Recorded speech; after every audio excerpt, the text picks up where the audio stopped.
Hi, I'm Dr. Nancy Lee. I'm a clinical psychologist. I've been in private practice in Beverly Hills, California for well over 20 years.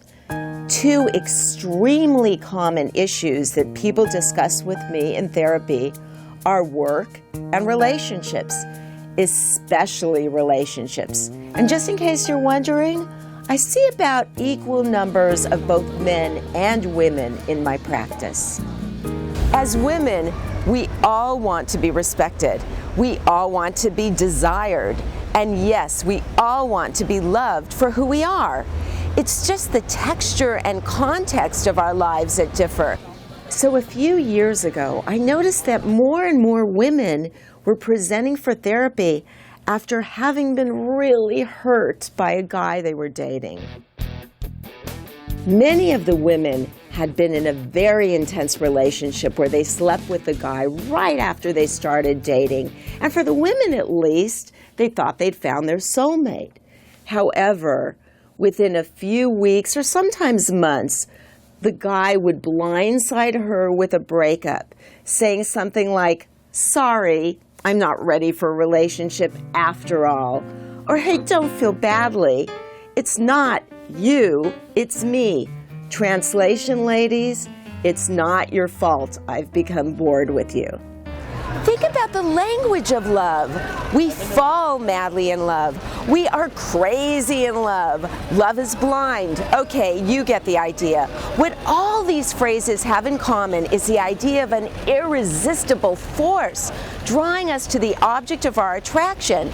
Chance, or fate, plays a huge role in the early stages of dating insofar as how couples meet.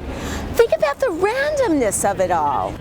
I also began seeing so many young women from teens on up who'd come to therapy discussing some cute guy they met at a party or other event and then hooked up with him.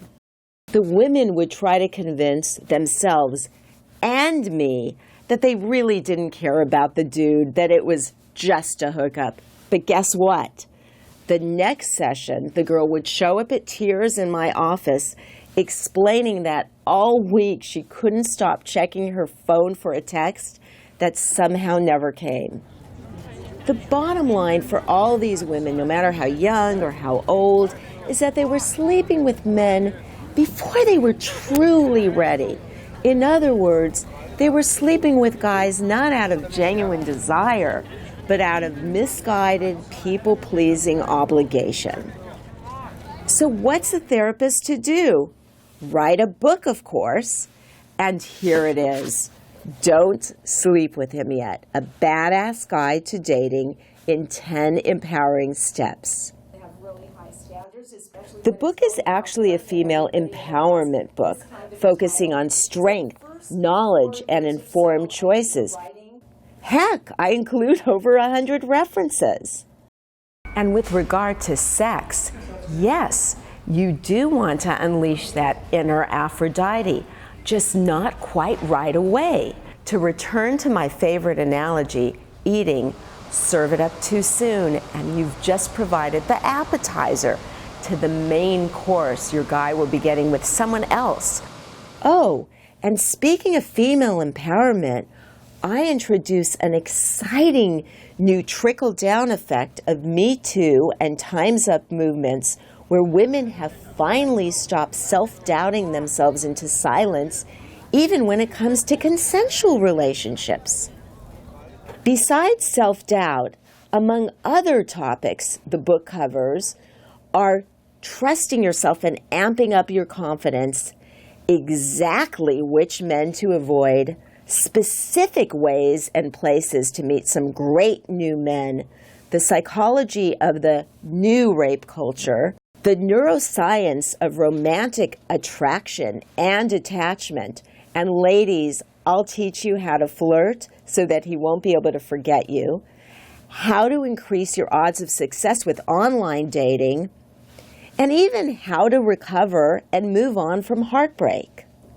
And so much more. I even write honestly and graphically about your sexual satisfaction as well as his, when you're ready, of course. There's even a bonus section on appearance where I discuss women's relationship to beauty today from a fresh, fascinating new perspective. About that title, some women confide that they fear that a new man they're dating will simply dump them if they don't sleep with him right away. Ladies, wake up! If you refuse sex and a guy walks without even waiting to see what develops, it's pretty clear the dude is not your soulmate. Finally, know that the happier your dating partner is sexually, the happier he will typically want to make you as well. And remember, do work to keep the sex fresh and novel with your guy, because if you don't, I guarantee that someone else will.